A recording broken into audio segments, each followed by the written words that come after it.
ప్రభుత్వం అప్పటి ముఖ్యమంత్రి 97లో ఏబిసిడీలు చేశారు. మనందరం ఎగిసిపడిన కెరటాలుగా ఉండి పివి రావు గారి నాయకత్వంలో మనం దాన్ని సుప్రీంకోర్టులో పిటిషన్ వేసి దాన్ని ఆఫ్ చేసాం.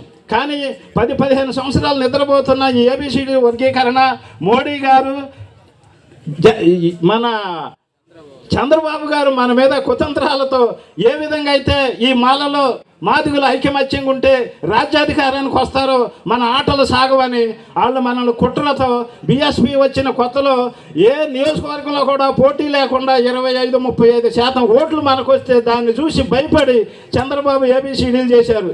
సహోదరులారా, మీరందరూ ఒకసారి గమనించండి.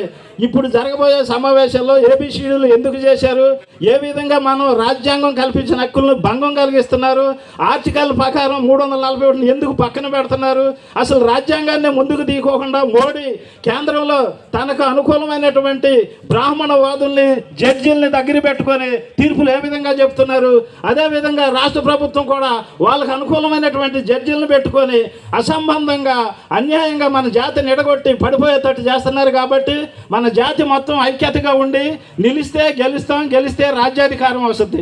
విడిపోతే పడిపోతాం, పడిపోతే ఓడిపోతాం.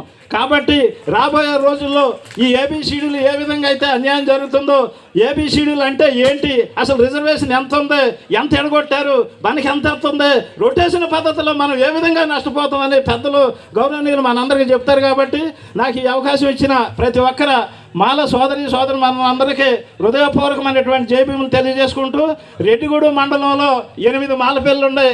8 మాలపిల్లలకి 8 ఆటోలు, దాదాపు 100 మంది పైసలకు రాబోయే రోజుల్లో గుంటూరు సభకు నేను తీసుకొస్తానని మీ అందరికీ హృదయపూర్వకంగా తెలియజేసుకుంటూ, నాకు ఈ అవకాశం ఇచ్చిన అన్నగారికి పెద్దలందరూ కూడా హృదయపూర్వకమైనటువంటి జైభీములు. జై మాల, జై మాల.